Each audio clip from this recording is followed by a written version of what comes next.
नमस्कार, मैं हूं doctor Sheeba Sethi, senior resident department of community medicine PGIMS Rohtak. आज की ये वीडियो मैं वाइट फंगस से संबंधित बनाने जा रही हूं। इस वीडियो में आपको बताऊंगी वाइट फंगस है क्या, वाइट फंगस से डरने की जरूरत है या नहीं, इससे संबंधित सिम्टम्स क्या आते हैं, इसे डायग्नोज कैसे किया जाए, इसका ट्रीटमेंट क्या है।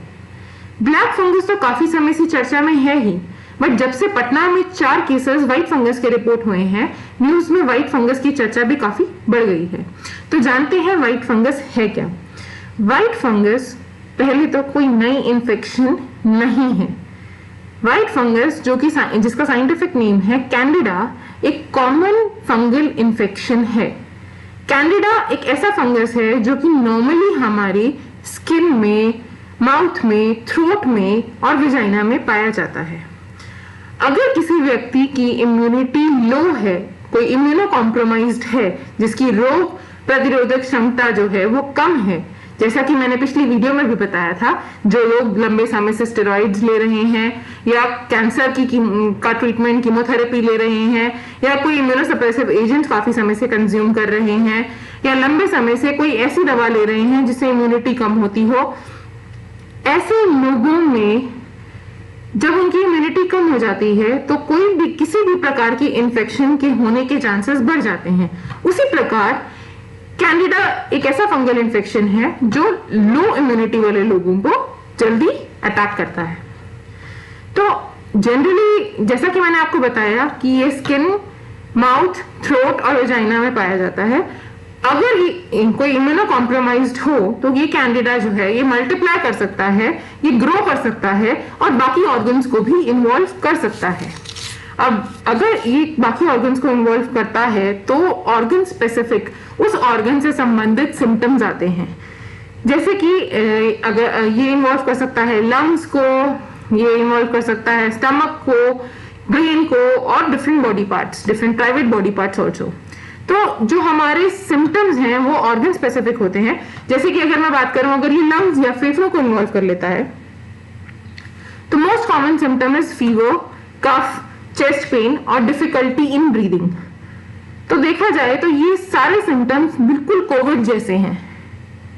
मैं फिर रिपीट करूं, खांसी, बुखार, छाती में दर्द या फिर सांस लेने में तकलीफ होना, ये सब सिम्टम्स कोविड में भी पाए जाते हैं। तो ये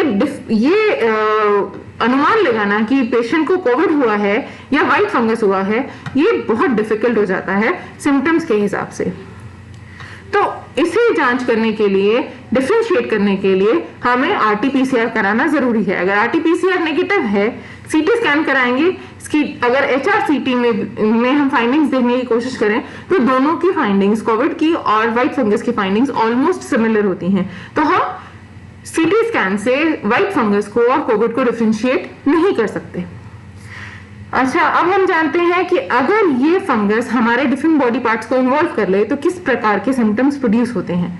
अगर मैं बात करूं माउथ की, चीक्स के अंदरूनी भाग की, टंग की, थ्रोट की, गले की, तो अगर कैंडिडा इन्फेक्शन इन हिस्सों में होता है तो इन हिस्सों में व्हाइट धब्बे पड़ जाते हैं। अगर आप देखेंगे तो हमारी टांग, हमारे चीक्स के अंदर का हिस्सा, सब जगह पे हमें व्हाइट कलर के, सफेद कलर के पैचेस नजर आएंगे। अब बात करते हैं हम कि अगर ये कैंडिडा इन्फेक्शन जो है ये इन्वॉल्व कर ले हमारे इस माउथ को या फिर थ्रोट को या अंदरूनी ईसोफेगस को, तो किस प्रकार के सिम्टम्स प्रोड्यूस होंगे। सफेद धब्बों के अलावा, सफेद धब्बों के अलावा हमें ऐसा फील होगा जैसे कि हमारे मुंह के अंदर कोई रुई का गोला रखा हुआ है। हमारा टेस्ट का जो सेंसेशन है, हमारा जो च्यू करने का, चबाने का जो सिस्टम है, वो उस पर भी इफेक्ट पड़ता है। टेस्ट बदलेगा हमारा। उसके अलावा जो हम च्यूइंग या स्वॉलोइंग करते हैं उस टाइम पे हमें दर्द होगा गले में और कड़वापन रहेगा मुंह के अंदर। अगर ये ईसोफेगस को भी इन्वॉल्व कर लेता है, it may spread to various other organs of the body and also to the blood, joints, nerve. तो डिपेंडिंग अपॉन दैट ऑर्गन वो सिम्टम्स प्रोड्यूस करेगा। अगर नर्व्स इन्वॉल्व होंगे तो हेडेक भी हो सकता है। इनफैक्ट सीजर्स जो है वो भी हो सकता है और सोचने की शक्ति पे भी असर डाल सकता है ये। अब बात आती है कि अगर हमें ये पता लगाना है कि हमको कैंडिडियासिस या व्हाइट फंगस हुआ है या नहीं, तो हमें क्या करना है। अगर मुंह इन्वॉल्व है या मुंह का कोई हिस्सा इन्वॉल्व है तो इसका सबसे आसान तरीका है थ्रोट स्वैब, जिसके थ्रू हम कल्चर करके फाइंड आउट कर सकते हैं कि ये व्हाइट फंगस है या नहीं। अगर ये इसोफेगस या हमारी फूड पाइप को इन्वॉल्व कर लेता है तो हमें एंडोस्कोपी कर चेक करना पड़ता है इसोफेगस के थ्रू सैंपल लेकर कि ये व्हाइट फंगस है या नहीं। सिमिलरली अलग अलग पार्ट से हमें सैंपल लेने पड़ते हैं डिपेंडिंग अपॉन कौन सा हमारा जो ऑर्गन है वो इन्वॉल्व हुआ है। अब बात करते हैं कि क्या व्हाइट फंगस का कोविड से कोई रिलेशन है या नहीं है। तो पहले तो मैं इसी बात से शुरू करूंगी कि जो 4 केसेस पटना के चर्चा में आए थे वो चारों केसेस कोविड नेगेटिव थे। They were white fungus cases but COVID negative. So as such relate करना कि कोविड पॉजिटिव पेशेंट्स में ही व्हाइट फंगस बहुत ज्यादा हो रहा है तो ये कहना सही नहीं है। यस, जिनमें इम्यूनिटी कम होती है उसमें बाकी फंगल इन्फेक्शंस, चाहे वो ब्लैक फंगस हो या कोई और अपॉर्चुनिस्टिक इन्फेक्शन हो, उसके होने के चांसेस बढ़ जाते हैं। बट ये जरूरी नहीं है कि ये सिर्फ कोविड पॉजिटिव पेशेंट्स में ही होगा। अब बात करते हैं कि क्या ये जानलेवा है। ये जानलेवा नहीं है, पर ये जानलेवा हो सकता है अगर किसी इंसान की इम्यूनिटी इतनी ज्यादा लो हो कि वो इससे प्रोड्यूस किए हुए जो सिम्टम्स हैं वो बर्दाश्त ना कर पाए। ठीक है, अब बात करते हैं कि अगर हमें व्हाइट फंगस हुआ है तो इसका ट्रीटमेंट क्या है। Just like any other fungal infection, जो बाकी फंगल इन्फेक्शंस हैं उसी की तरह इसका ट्रीटमेंट भी एंटी फंगल ओरल ड्रग्स और इंजेक्टेबल से किया जा सकता है। तो अपने डॉक्टर से कंसल्ट करें और अगर आपका व्हाइट फंगस डायग्नोसिस बनता है तो आपको एंटी फंगल एजेंट्स दिए जाएंगे फॉर ट्रीटमेंट।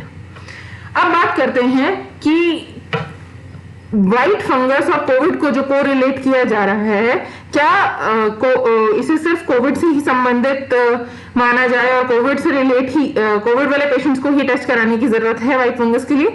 तो जैसा कि मैंने आपको पहले बताया, ऐसा नहीं है। ये किसी भी Covid positive Covid negative individual जिसकी इम्यूनिटी कम है उसमें हो सकता है।